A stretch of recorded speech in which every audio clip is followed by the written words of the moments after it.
Hey everyone, and welcome to another episode of Sasquatch Theory. In this video, I interview Ann from South Carolina, and she has a few Bigfoot experiences that took place in the Sumter National Forest near Lake Murray.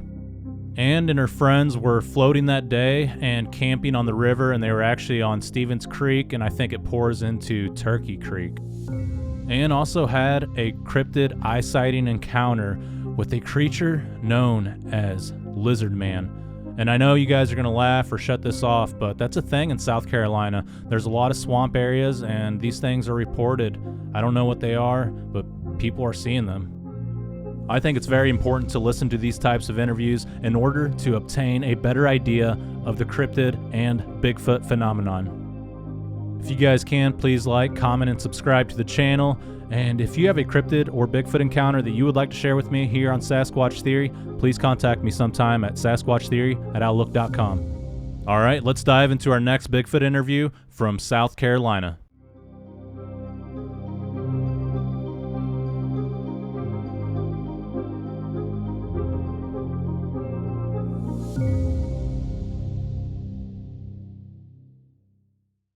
And welcome to Sasquatch Theory. How are you doing today?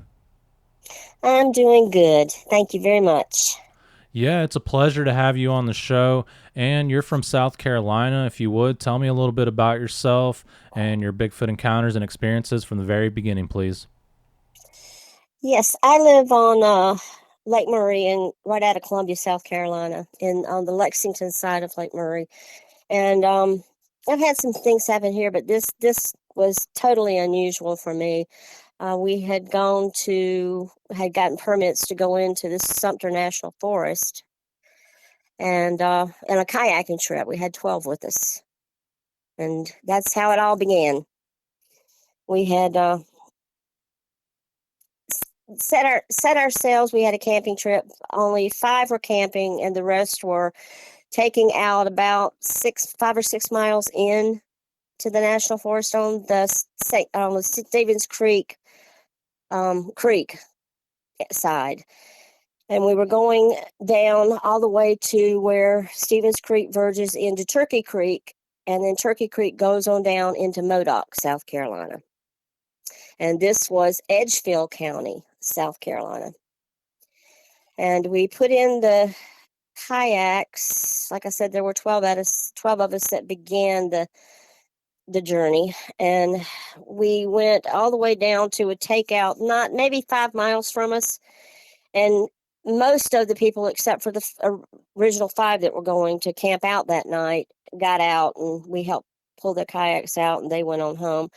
And we went on down about maybe 3 or 4 more miles, trying to find a sandbar to actually camp on, so that we weren't parked on. Stevens Creek has high cliffs, it's like you're in the mountains, but you're not. You're still here in the Midlands area of South Carolina. And so on both sides there were high cliffs, and you really couldn't see unless you climbed up a cliff what was out there. And they had cut down a lot of timbers and stuff in the area, so that's why we were trying to find a bar that was good enough for at least 3 tents. So we found that, and it was about 4:30, I guess, or 5 o'clock.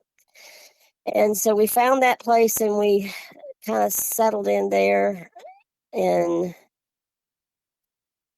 it was just awesome. The area is beautiful. The land is beautiful.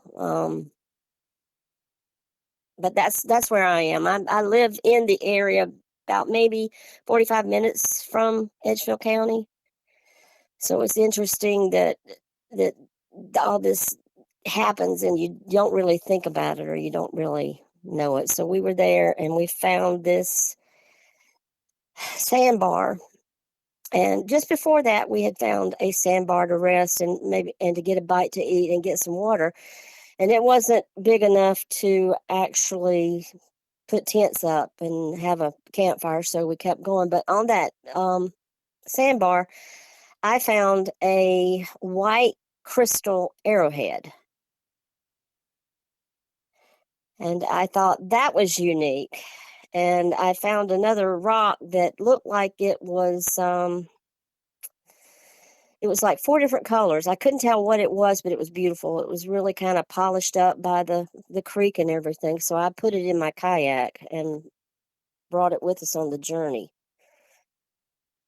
As we got on down to the sandbar that would fit us, it was just a beautiful, beautiful, even though they had cut down timbers and stuff, it was just a beautiful place, really mountainy high around us. And South Carolina's beautiful anyway, everywhere you go around here. But we had gotten to the sandbar that we had chosen, got all our camping stuff out. My husband was in a canoe, and before everybody's kayaks and canoes were kind of parked in the same area except for his canoe. His canoe was right beside or right behind where we had put our tent up. And I asked him, well, when we cooked out, we had a big cookout, and everybody was eating and we were all talking, and I heard an owl sound. And I knew it wasn't an owl. There's a big difference, you can tell. And I said, wow. And somebody said, oh, it's an owl. You've heard owls before. You live in the woods anyway, so you've heard owls before. I said, yeah, but that's not an owl. That doesn't sound like an owl. And they got to listening. And a little bit later, one of them, was probably about an hour later after we'd eaten, one of them said, you're right. That doesn't really sound like an owl. But pass it off. It's an owl. So I didn't think anything more about it until a fog started settling in, coming in over the creek. And I thought, that's weird. It's not hot. It's not cold. There shouldn't be a fog settling in. And as the fog settled in, the owl got louder. And it wasn't the normal owl, a couple little hoots and that's it. It was loud. And as it got louder, I thought, okay, whatever is getting closer. Now, I'm not scared of it. I don't really fear anything, but then listening to it, I began to think that's not quite what it is. Then all of a sudden I heard chatter. And I asked my husband, I said, do you hear that chatter? It was not anything you can make any kind of sense of. It was just chatter. Like an owner, like you're somebody speaking Japanese and kind of silly stuff. And that's what he heard. And he said, yeah, I hear something, but I don't think that, I think it was because I explained it as chatter that it wasn't what he knew as like people chatter. So he said, I hear something, but I can't call that chatter. So, okay, I didn't say anything else. So about 8:30, I said, I've got a feeling it's going to be a long night. So I think I'm going to go ahead and turn in. And I said goodnight to everybody and I left them out by the campfire. And I'm thinking in my head, okay, I know what's coming next. So I'm really kind of hoping that campfire is going to be going a long time after I go to bed. Let me get some rest. So before I went to bed, I asked my husband to pull his canoe right up behind my back. I've heard stories, so I wanted to make sure if that was what was happening and it was coming, that I had something behind me. So if something got thrown at me or whatever, it would hit that canoe and not me in the back or the head. So about 3 hours later, right about, I want to say it was like almost 1:30 when I heard it first. I heard big rocks being thrown in the water up the creek ahead of me. I was kind of the first as you come up the creek to hear it and be able to understand that something was going on. Large rocks, these were boulders. These were not little tiny stones. They were pretty good size. They would make a loud push, in the water. They were loud. And I thought, okay, everybody's gone to sleep. The fire's out. I'm hearing this. And I let it go. I didn't say anything up the first. I didn't say anything as I heard it. I just kept getting closer and closer and closer. And by then, I'm realizing it's right there where we are. Now, the creek was on both sides of us.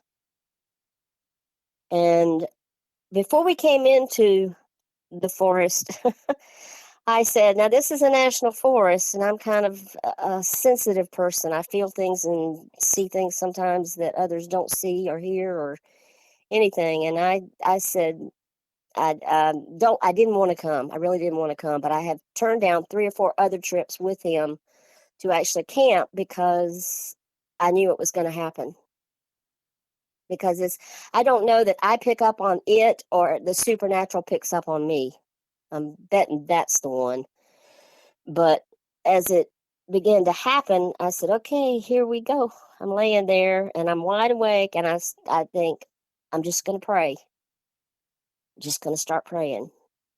And I started praying, and it got closer and it closer and it closer until it then it ended up, except for one, there were 5 of us. And 2 of us were married couples, and I heard it, and I when I heard it, I kind of punched my husband, and I said, "Do you hear that?" Now, he's not a believer until that. He is not a believer. But now you can't tell him it doesn't exist, that Bigfoot is there. It's Bigfoot. And so as I punched him, I said, "Do you hear that?" He said, "Yeah, what do I do?" I said, "For starters, before you decide you're going out there, I pray. Pray."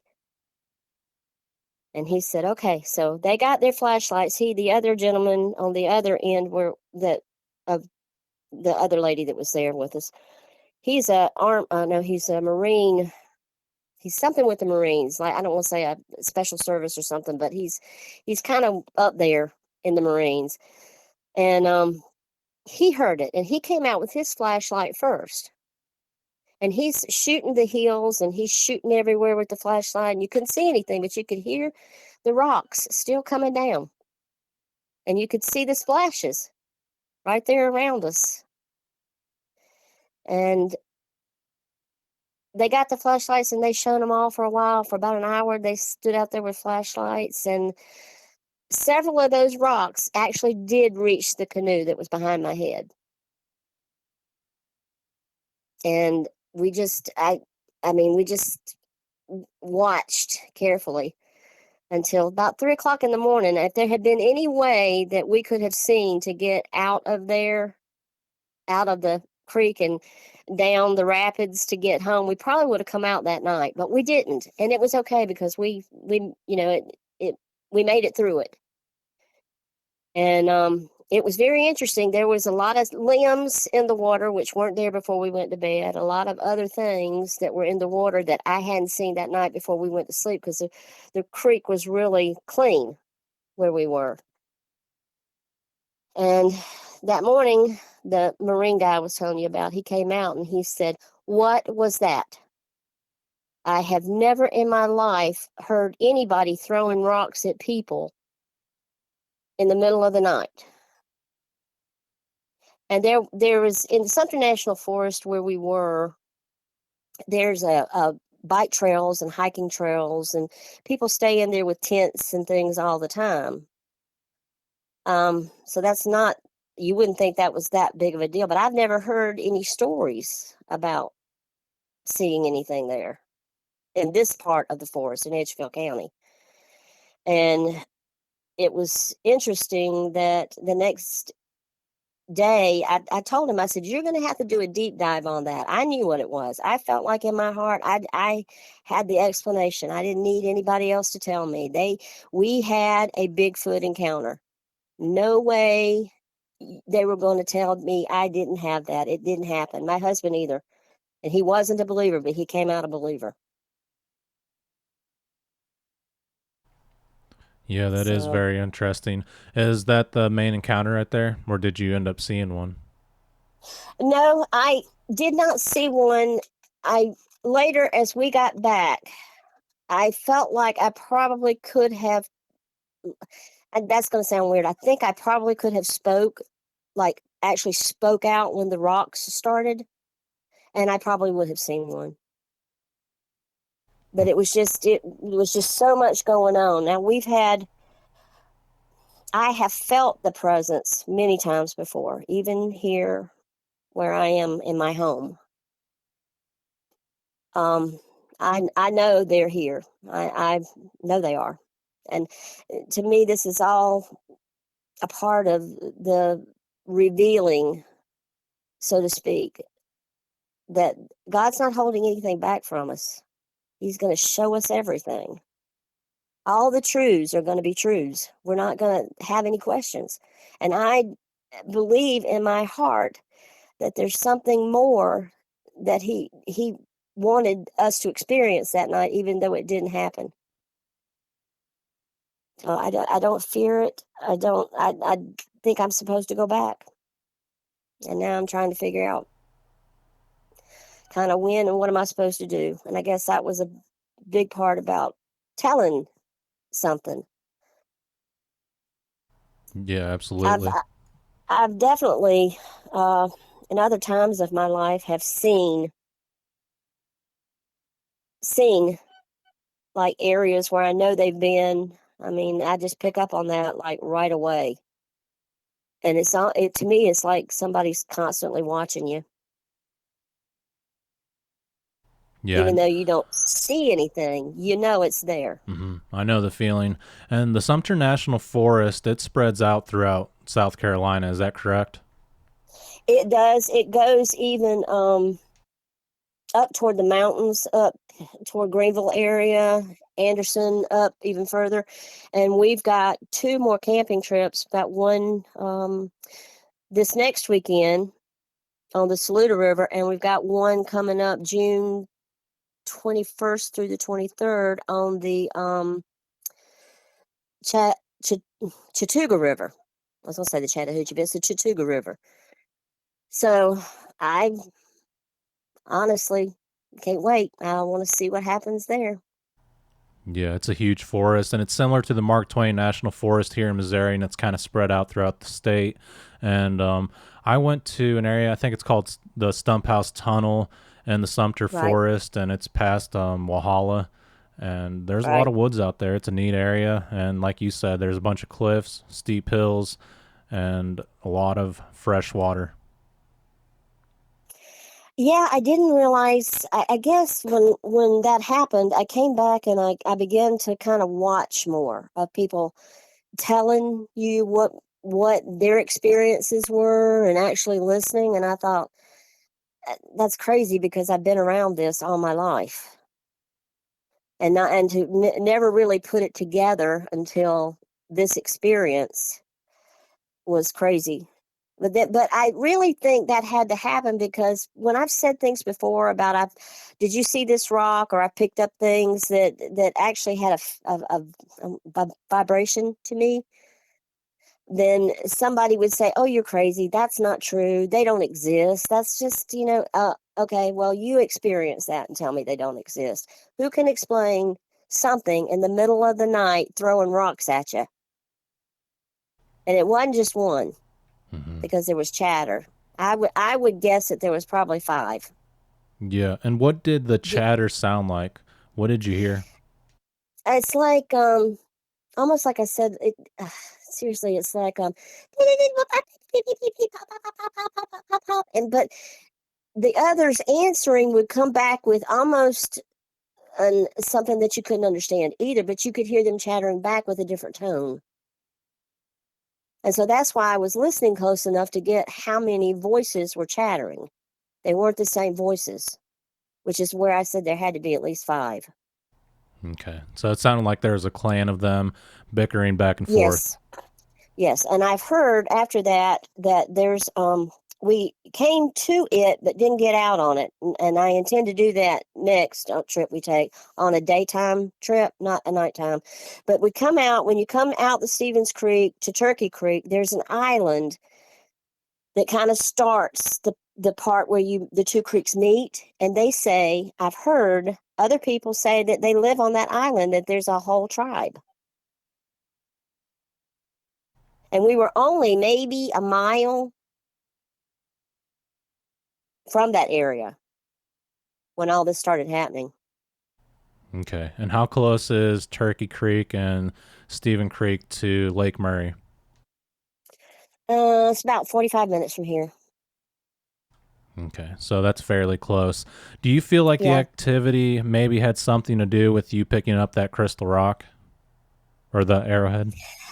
After it happened, I did think about it because I know that Native Americans, my husband is Cherokee Indian, but he's not full-blooded.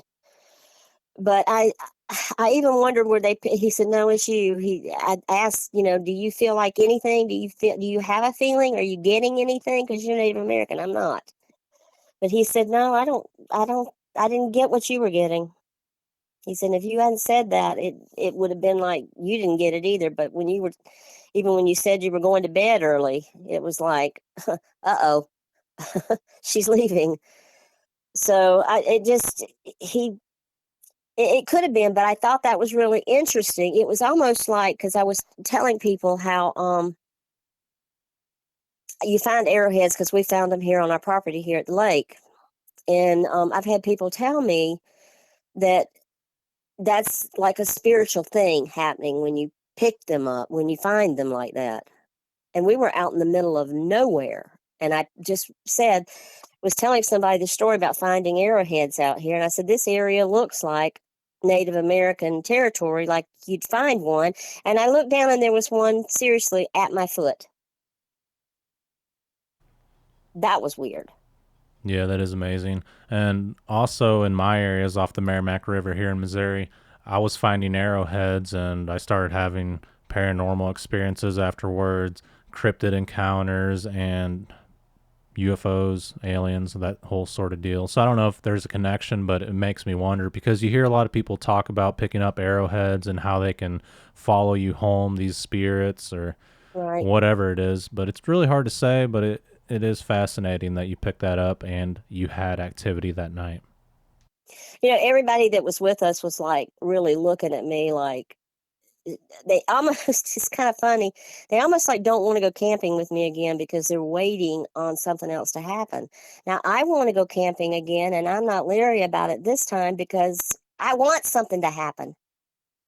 For starters, I want them to do something and prove that they exist. They're there. It wasn't a joke. It's true. It's real. Some of us experienced it, and the ones that experienced it with me don't want to acknowledge that they experienced it. That's crazy. I mean, I don't get that.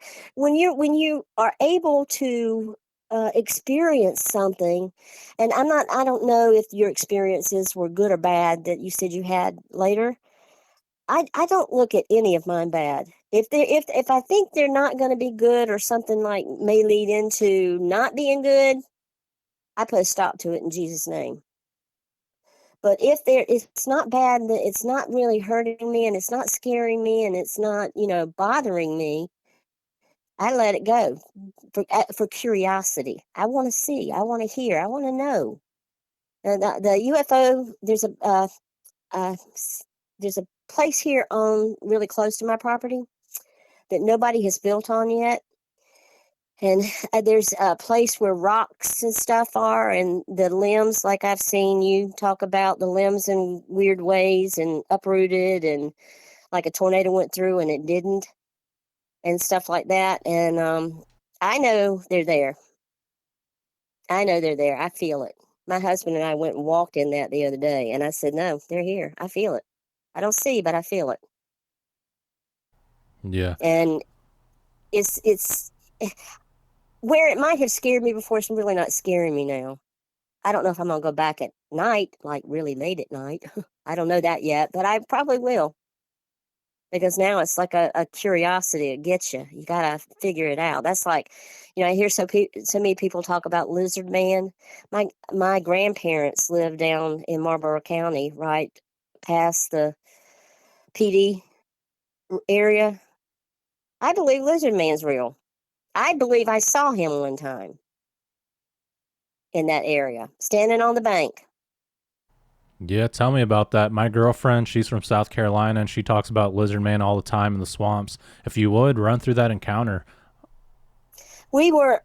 there's an area coming out of Society Hill, going to my grandmother's old farm, and there's 7 bridges on this road. I can't think of the road right now, but it's between Society Hill and Blenheim, South Carolina.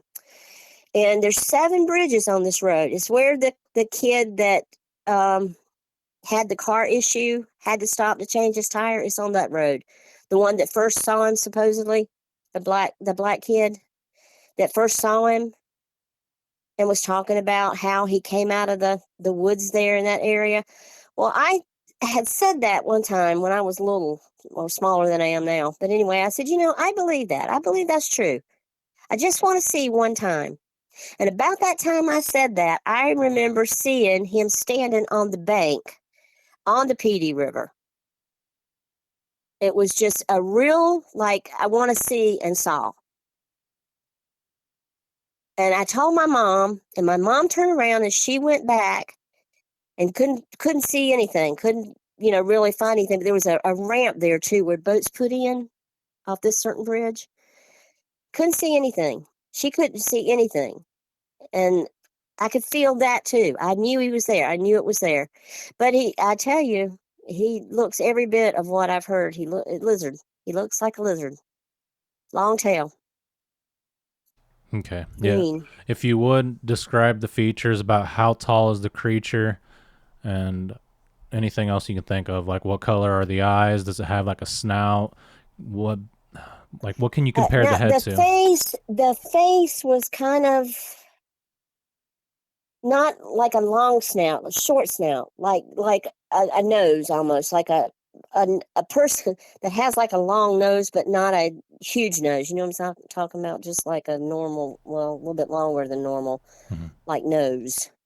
And it was kind of smushed in, it looked like to me. But now this was from a bridge looking on the river. So, and I would say he was probably maybe about 5'9", maybe 6 foot.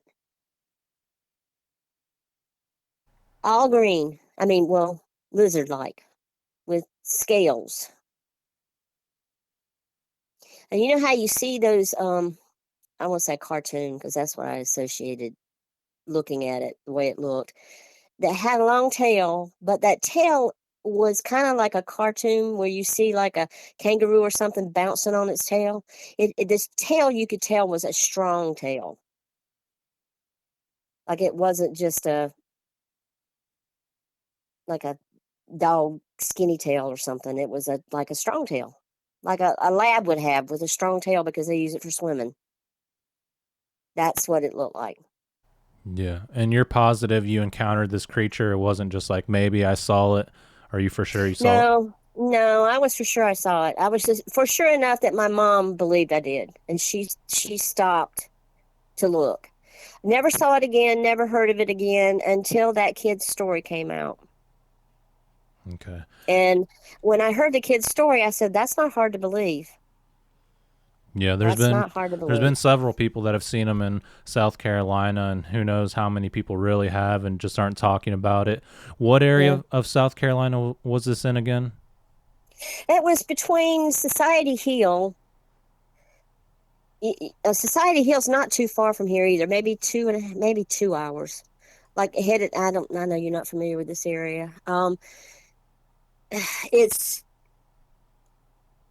between Society Hill and Blenheim. It's a lot of forest areas, dark forest, hardly anything in there, other than a couple trails. People fish the PD. There's the big PD and the little PD. And the big PD is where they've had major sightings right out of Bishopville, South Carolina, in that area. It's a long stretch of road between there and Blenheim that has nothing on either side of it. Swamp area. Nothing but swamp area. Okay. But that was freaky. That was freaky too. But the UFO thing and all, I see that. That's all the time. Okay. That's in this area up here, not too far from my house, is where I've seen the UFOs a lot. And have you seen the triangle, or what kind of UFOs have you seen? No, I did see a triangle one time. My husband and I both did down toward the coast. We saw it in oh, Manning, South Carolina, and it was a triangle. No sound whatsoever. We even stopped beside the road to watch it, and it stayed on this side of I-95 in Manning, South Carolina, for about 30 minutes or so before it took off over our head. And we stopped, especially because I said, "What is that?" And you couldn't hear anything. It made no sound whatsoever. Even when it took off and propelled itself forward, it made no sound and it was gone. Now, that was the triangle. But the other was just a round ship, and it had lights all around it. And you could see so close, because it was so close when we saw it. When I saw it, it was about 3 o'clock in the morning here on our property, right, like in this area where I think that's where Bigfoot is. That it I shut the front door just as fast as I opened the front door because I heard something. And my son came to the door. Well, he was in his room. He came out and he said, "Mom, are you okay?" I said, "Yeah, I heard something." And I opened the door and I said, "There's a UFO," and I'm shutting the door right back. So I shut it back and nothing. We just saw the lights and that was it, and it was gone. Maybe there for about 10 minutes or so. So that's not unusual. That experience has been with me, the UFOs, since I was little. Yeah, I thank you so much for sharing all that. Do you believe the UFO encounters are tied in with the Bigfoot activity and the lizard man that you encountered? they may have something to do with it, but that's not what I believe. I don't believe they're putting them here or dropping them off. I don't buy that yet. I do believe that everything's supernatural. They may have some kind of origins, but I believe there are portals that these things are walking through. And I believe there's portals in places that we haven't even figured that out yet where they all are. That's my personal opinion. But yeah, I do believe, can you say, yeah, there's some kind of connection with them, but I don't believe that they're like, there shows a UFO and they're dropping them all off. I'm not so sure I get that yet. But what I've kind of been figuring out is that there are portals that they're coming through. It's like a dimension. They're stepping into this dimension. No, they don't live here, really. Some of them don't, but they're coming here. Yeah, that's an excellent theory, and I can't argue with that. There's many people that talk about these portals, and I mean, anything's plausible at this point. I keep, I try to keep up. That's why when somebody says they don't believe it, it's only because they don't have proof it does. They can't say it does exist. They can't say it doesn't exist. But when you have an experience, you now begin to say, "I can't say it doesn't exist. It exists. It's real. They're real." Yeah. I don't. I've heard some people's theories that they are part of the Nephilim that's in the scriptures. I can't say no because it could be. I can't say yeah because it could. I don't know the whole reason behind it, but I do know they exist. Yeah. And have you ever spoken with anyone in your area that has encountered a Bigfoot creature? I think people are scared. I don't. Other than some people that I've now, because of the interest and my interest in what happened and furthering it and knowing more, people are now starting to say they've seen or they've heard, but not until here recently has anybody, and they've just started talking to me. Some of them have started talking to me about, hey, you're not crazy, something, and we start to get in a conversation, and then somebody will stop the conversation because somebody else doesn't believe. But and it's sad. People should be able to speak. Just because other people haven't had that experience doesn't mean it isn't true. Yeah. So Yeah, that's that's true. And it seems like a lot of people from South Carolina are afraid to talk about their encounters, North Carolina is the same way, but it's not as bad as South Carolina. And I think it's just due to the population of people there and the ridicule that comes with it.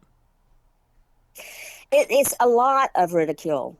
It's a lot of, I want to say it's like shaming somebody. No, you didn't see that. And they, gaslighting.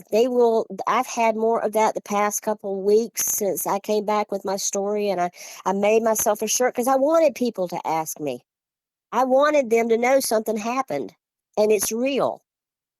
That's just who I am. And so I started wearing that shirt, and I could see people. I'd almost laugh at them because I'd see them roll their eyes or tell us your Bigfoot encounter, and they'd say whatever, or my husband would jump in and start telling them. And then all of a sudden they'd say, "Yeah, well, you keep your stories." I'm like, "It's not a story; it's real." So here in South Carolina, yeah, but you know what? I believe that we're going to have a lot more of these. It's getting to where I'm seeing and feeling it within me a lot more, that it's going to be almost everywhere. Like there's reports of Hunting Island, South Carolina, that they've been seeing them for 15 to 20 years now in the park, in the Hunting Island State Park. So I mean, they can talk about it or not talk about it. At some point in time, somebody's got to be a witness to more than we know. So Yeah. maybe your platform and what you do leads people to, and I believe that, leads people to not feel that they can't talk about it, that they can speak of their experiences and maybe learn something. It would be awesome if we, and I know I've heard of some people making contact with them. I actually, that's, if I stay brave enough, that's what I want to do. I want to experience it. I want to find out, where did you come from? What are you doing?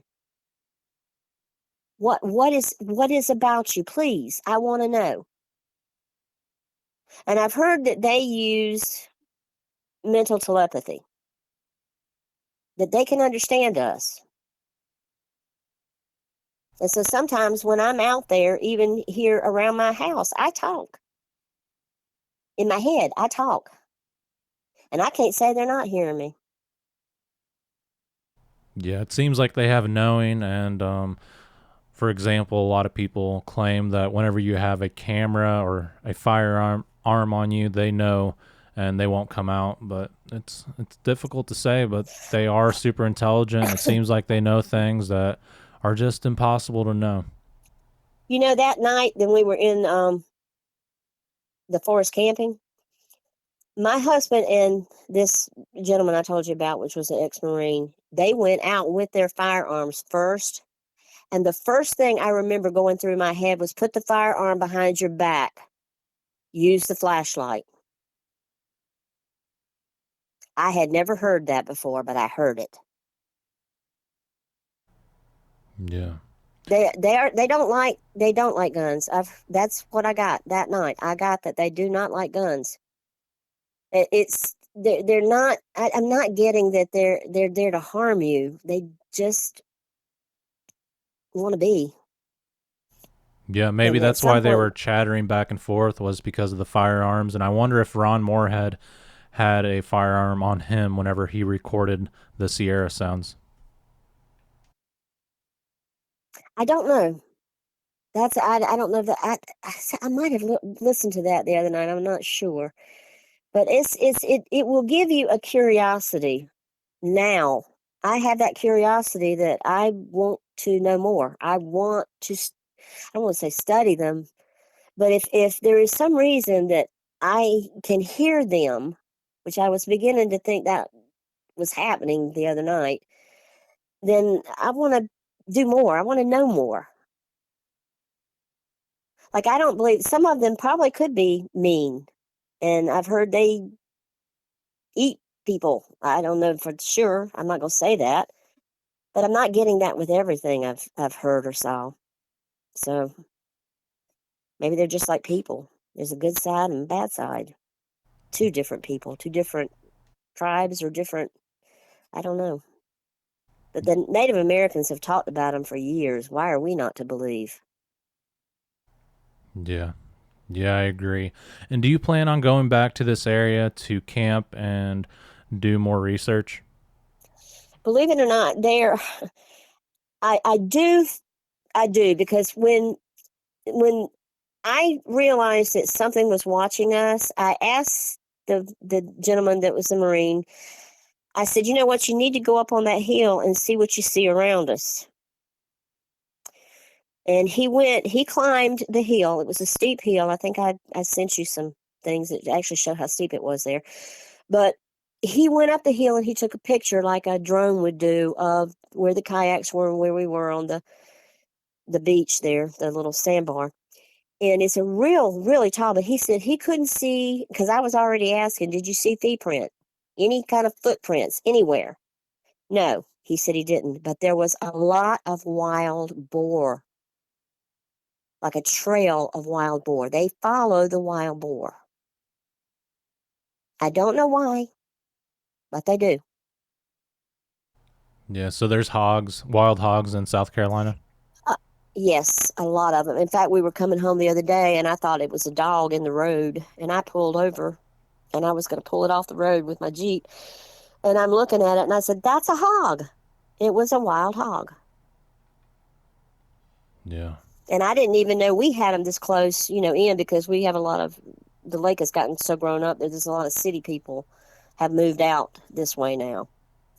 Mm-hmm. But I thought that was weird. And I thought, wow, interesting. Here I was saying we don't have any and here we got some. So guess what? My thought of maybe this area is home to something might be. Yeah. You can't, I look at things differently now. I look at everything as in, instead of a scary or a cryptid or a weird thing, it's a blessing to see something you're not used to. And I want to see. I want to see. I do. So yeah, I'm probably, I asked somebody one time to go back with me and they said, I'm not going out there. I said, don't be scared. I said, I was scared the first time, but I'm not scared now. I want to talk to them. I want to find out their intentions. So that's, I mean, it's a big old world. And I've heard so many stories here recently, just in being curious about it, that they're everywhere. They're everywhere in South Carolina. There's people, you know, everywhere in South Carolina talking about ran into this on the road and I thought it was a human and then it was an ape and I hear them all the time. For some reason I don't hear them right around me. I bet if I really opened up around here that somebody would be they would be talking to me. But Yeah, that's just I what I'm believe finding so so as far. well. It's really hard. Yeah, if you talk to Well, they're people, going to you might see. find out. Yeah, they're going to have to see because it's getting to where if they're spotted in as many places as they're spotted in where there is a lot of people around, there has to be more views. People have to see more. Mm. They can't stay hidden forever. I mean, we look how much things have changed. Look how much of humanity has moved into their territory. Yeah, very And true. that's the feeling. That's the feeling I got that night with that. I got that you're in my territory, and I even said that to somebody that was sitting there with us. I said, "No, we're in their territory. They want us out. They want us out of here." Mm-hmm. Yeah. And then I will tell you that that morning when we got up, even though the sun was coming up, I want to say it was maybe about 5:30 or so. I heard that knocking in the trees. It sounded. It was so many of them knocking the trees that it sounded like gunfire. It was constant. It wasn't just one bang or a two bang. It was like a repetition for a little bit. Yeah. Yeah, I've experienced that before myself. And what do you think the knocking meant? You know, I saw somebody else talking about it, and they said when they harmoniously do that, that it's a burial of one of them. Like if it's not just the 1 or 2 knocks, and I think I've heard 3 knocks, that when they do it, it's almost like their music, like they're burying one of their elders, one of the ones that are older. And I actually thought about that. And I did that morning. I thought why I thought about that. I don't know, unless somebody was planting that thought there. I don't know why, but that came. It was there. And I looked into it, and it was true. Yeah, very well could be. And I appreciate you sharing your theory and your theories and your information with me. Do you have anything else that you'd like to add to the podcast? No, I appreciate so much you listening to me, and it just feels so good to tell somebody, and for somebody to not actually, I can say since we came back and that happened, that you're probably the only person that's talked to me like I had any sense, like didn't go crazy out there. Yeah, absolutely. You're a great person, and you're certainly not crazy. I know my girlfriend's going to be excited whenever she hears this podcast because she's from the area, and we've been researching different areas to go to, and there's a lot of places in South Carolina, and I know they're in there for sure. Just a few moments that we've went to different places in South Carolina, we've experienced things like we went to an area. As soon as we got out of the car, there was like 2 other cars in the parking lot. We got out of the car, we were crossing the highway, getting ready to go into the public land area, and we hear something coming down the hill, and it sounds bipedal. And I had my camera, but I shut the viewfinder. I'm like, okay, those people are coming down to their vehicle. I don't want to just be standing there with my camera recording them like some National Geographic animal. I thought it was people, right. And then whatever it was, it just stopped at like just far enough where you couldn't see it, and everything got quiet, and no one ever came out of the woods. I thought that was weird. That was another thing. We heard, how when you're on a river, you can hear the river. You can hear that rolling river. Mm-hmm. When this was happening, I couldn't hear the river at all. And it was behind us and in front of us. It was coming down both sides of where the little sand island was, the sandbar was. You couldn't hear anything. There was no sound made other than what I was listening to with the rocks being thrown in. Not a sound of any. You couldn't hear the river for about 3 hours. And I told my husband with that, I said, no, they're still here. That's why the river's not making any sound. I just thought about that. Yeah, that's interesting. Listen, I'm glad you're going to be somewhere. I will let you know how these next couple trips go, but I expect to experience something, and I'll be letting you know. But you are welcome to join us anytime. And if you want to go there, I'll be happy to take you. Yeah, absolutely. I'll let you know whenever I'm in South Carolina. And even if we can't do a float or a camping trip, like if we can go there for the day and just set up and hang out and cook some food, I think that would be really cool. And well, I look forward to that, and I hope you do, because I believe that you are doing an awesome thing, and this is the best time that you're actually going to catch something. Well, I appreciate that, Ann. That really means a lot to me. And if you don't hear from anyone in your area, maybe we'll hear from somebody in the comments on this video. And if somebody's seen a Bigfoot in South Carolina, let me know. I definitely want to hear about it, and we can possibly meet up someday, and we can just keep the encounters rolling. I appreciate that so much. And when you get a chance, look me up, because you need to come here and see where I'm talking about. I sent you some pictures, so okay. Not that one, but close to my house, so you'll see that. But yeah, I believe they're here too, and I appreciate so much you listening to me. Yeah, absolutely. And thank you for being a guest on the show. You did an excellent job. And if you ever encounter or experience anything else, feel free to reach back out to me. I certainly will. And thank you so much. All right. Thank you, Ann. And you have an excellent Memorial weekend. And you take care, my friend. You too. Thank you. Bye. Thank you. Bye. All right, Ann. Once again, thank you so much for sharing your encounters and experiences with me. And it does sound like Bigfoot activity that you experienced at Stevens Creek near Lake Murray in the Sumter National Forest. And I've also heard about Lizard Man. My girlfriend constantly talks about it. and she said they are seen in the swamps. She's really into the paranormal, cryptid, and just the mysterious phenomenon that's going on in this world. And yeah, I guess it's a thing. There are encounters, and you're not alone, Ann. I believe you. So thank you so much for sharing. Thank you, everyone, for listening. If you guys can, please like and subscribe. Contact me if you have an encounter of your own, and take care, everyone.